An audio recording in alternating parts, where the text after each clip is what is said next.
ఇక్కడుండే ఎమ్మెల్యే అభివృద్ధి నిల్లు, అవినీతి ఫుల్లు. అవునా కాదా? నోరు తెరిస్తే బూతులు తప్ప అది నోరా లేకపోతే డ్రైనేజో నాకైతే అర్థం కావడంలా. అది నోరు కాదు, మురిక్కాలవ. ఎంత పెనాయిలేసి వాష్ చేసినా ఆ మురిక్కాలవే. అంటే నోరు బారేసుకుంటే పెద్ద నాయకులు అయిపోతాం అనుకుంటున్నారు. నా దగ్గర ఓనుమానాలు నేర్చుకుని నాకే పాఠాలు చెప్పే పరిస్థితికి వస్తున్నారు. చూపిస్తా. ఇంకో పక్కన ఇక్కడే బైపాస్ రోడ్డు గౌతమ్ స్కూల్ వద్ద పేదలకు చెందిన 25 కోట్ల విలువ చేసే 6 ఎకరాలు మాయమైపోయిందా లేదా? దీనిపైన చర్యలు అవసరమా లేదా? గుడ్లవల్లేరుల మండలంలో, నందివాడ మండలంలో పుట్టగుంటలో మట్టికి రెక్కలు వచ్చాయి. పెద్ద పెద్ద మాఫియాలు వచ్చారు. దాంట్లో కూడా దోచేసే పరిస్థితికి వచ్చారు. అడ్డు లేదు, ఆపోలేదు. ఎమ్మెల్యే వేధింపులతో అతను అనుచరుడే వంకా విజయ్ ఏమయ్యాడు తమ్ముడు? ఆత్మహత్య చేసుకున్నాడా లేదా? రైలు కింద పడి వీళ్ళ భయంకరమైన టార్చర్ తట్టుకోలేక బతకలేక ఎక్కడికక్కడ ఆత్మహత్యలు చేసుకునే పరిస్థితికి వచ్చాడు. గుడివాడలో వైశ్య వర్గానికి చెందిన పెదమల్ల ఆంజనేయులకి చెందిన షాపింగ్ కాంప్లెక్స్ ఎమ్మెల్యే మనుషులు బలవంతంగా రాయించుకోవడంతో మనస్తాపంతో ఆయన ఆత్మహత్య చేసుకున్నాడు.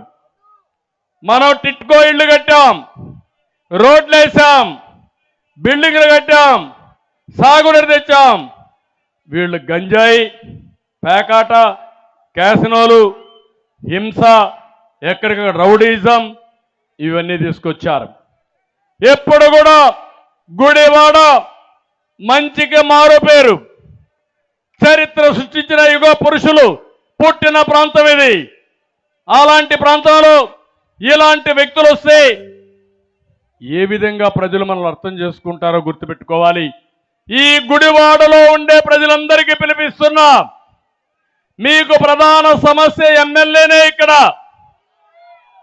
అలాంటి ఎమ్మెల్యేని చిత్తుగా ఓడించి రాబోయే రోజుల్లో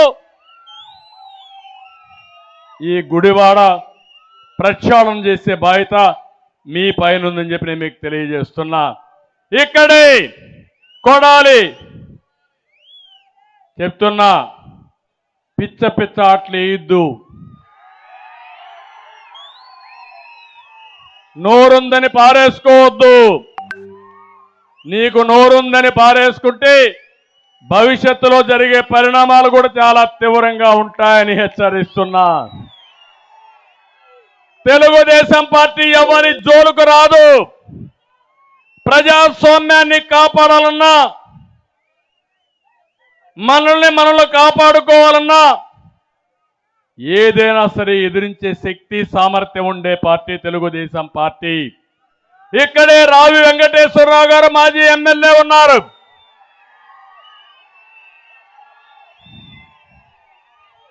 రావి శోభనాద్రి ఎన్టీ రామారావుకి 83లో మొదటి ఎన్నికల్లో ఎలక్షన్ ఏజెంటు. అక్కడి నుంచి ఎమ్మెల్యే, తర్వాత వీళ్ళ సోదరుడు ఎమ్మెల్యే, తర్వాత ఈయన ఎమ్మెల్యే. కానీ మొన్న కూడా సీట్ ఇవ్వకపోయినా ఈసారి మళ్ళీ కాదు, ఈసారి మనం రాముని పెడదామంటే గెలిపే ప్రధానంగా ఒప్పుకున్న వ్యక్తి రావి వెంకటేశ్వరరావు.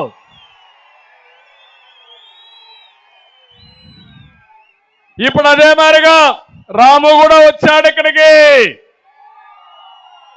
రాము, వెంకటేశ్వరరావు ఇద్దరు కలిసి ఇక్కడ ఎమ్మెల్యేని ఎక్కడికి పంపిస్తారా లేదా అని మిమ్మల్ని అడుగుతున్నా. చేస్తామని గట్టిగా చెప్పండి కూడా చెప్పండి. ఇక్కడుండి జనసేన తెలుగుదేశం పార్టీ నాయకులకి కార్యకర్తలకు పిలిపిస్తున్నాం. అహంభావంతో విర్రవీగే వ్యక్తుల్ని చిత్తుగా ఓడించడం కాదు, చరిత్రహీనులుగా కాలగర్భంలో కలిసిపోయేట్టుగా చేయాల్సిన బాధ్యత మీ అందరిపైన ఉందని చెప్పి నేను మీకు తెలియజేస్తున్నా. ఇప్పుడు నేను చెప్పిన మాటలు ప్రతి ఒక్క ఇంటికి మీరు తీసుకెళ్ళాలి. ప్రతి ఒక్క వ్యక్తి తలుపు తట్టే పరిస్థితి మీరు ఉండాలి. ఇది నా కోసరం కాదు, పవన్ కళ్యాణ్ కోసరం కాదు, తెలుగుదేశానికి కాదు, జనసేనకు కాదు, ప్రజాహితం కోసరం, మీ అందరి భవిష్యత్తు కోసరం, భావితరాల భవిష్యత్తు కోసరం అని చెప్పి నేను మీకు తెలియజేస్తున్నా. అందుకే పిలిపించారు, రా కదలి రాని. ఈ పిలుపు ఒక ప్రభంజనంగా మారాలని మరొక్కసారి కోరుకుంటున్నా. ఇక్కడ బూతుల మంత్రి ఉంటే బందర్లో నీతుల మంత్రి ఉన్నాడు. ఏమి కాంబినేషన్ అయ్యా, బ్రహ్మాండమైన కాంబినేషన్. పవన్ తిట్టేదాన్ని తిడితేనే ఆయనకు మంత్రి పదవి, పవన్ కళ్యాణ్ తిట్టడానికి ఒక మంత్రి, అది కూడా ఆ సొంత సామాజిక వర్గంలోనే ఉండాలా. ఇంకో పక్క ఆయన రోజు అన్నం తింటాడా భూములు తింటాడో నాకు తెలియదు. స్థలం కనిపిస్తే మింగేస్తాడు.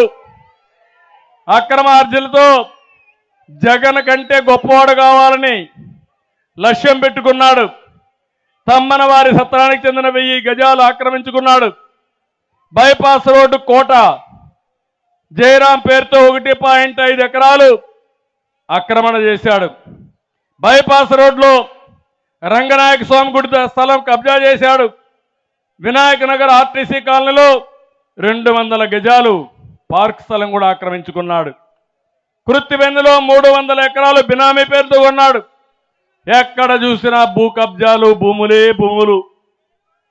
ఎప్పుడో అవ్వాల్సిన పోర్ట్ని రివర్స్ గేర్లో పెట్టి మళ్ళీ ఇప్పుడేదో నాటకాలు ఆడుతున్నారు. నేనుంటే ఎప్పుడో బందరు పోర్టు పూర్తయ్యేది. మళ్ళీ ఆ బందరు పోర్టు పూర్తి కావాలంటే తెలుగుదేశం పార్టీకే సాధ్యం. ఇప్పుడు అక్కడ అయిపోయింది. అందుకే ఆయన పని అయిపోయిందని సుపుత్రుని తెచ్చాడు. కానీ ఎవ్వరు ఏమీ చేయలేరు. మన కొల్లు రవీంద్ర ఉన్నాడు, ఆయన చూసుకుంటాడు. ఇంకో పక్క జోగి, నిన్నటి దాకా పెడను పీడించిన రోగితను ఇప్పుడు ఈ చెత్తను పక్కనేశారు, పెనమలోరికేశారు. నా ఇంటి పైన దాడి చేస్తే ఇతనికి మంత్రి పదవి ఇచ్చారు. ఇప్పుడు ఇతను చీటీ పెడంలో చిరిగింది. పెనమలూరు మాకొద్దని ఈ దరిద్రం అనే పరిస్థితికి వచ్చారు. ఆయన గత మనం చూస్తే పనికి కమిషన్, వర్క్లో వాటా, దీపం ఉండంగానే ఇల్లు చక్కదిద్దుకోవాలని ఆయన తాపత్రయం. ఈయన కూడా గుణపాఠం చెప్తాం. తెలుగుదేశం పార్టీ జనసేన ఇద్దరం కలిసి. ఇంకో పక్క గన్నవరం, పేరు చెప్పడమే నాకు ఇష్టం లేదు, అది నా స్థాయే కాదు. ఎందుకంటే వీళ్ళనే నేను పెంచి పోషించా. అప్పుడు నాకు తెలియదు ఇది గంజాయి మొక్క అని. ఇప్పుడు గంజాయి మొక్క అని తెలిసిపోయింది. ఇలాంటి వాళ్ళు ఏమనాలో నాకైతే అర్థం కావడం లేదు. తిడతారు, పడుతున్నా. నా కోసరం కాదు, నన్ను నమ్ముకున్న 5 కోట్ల ప్రజల కోసం ఈరోజు నేను పడుతున్నాను తప్ప లేకపోతే వీళ్ళ లెక్క కూడా లేదు మనకు. అలాంటి వ్యక్తులు వీళ్ళు.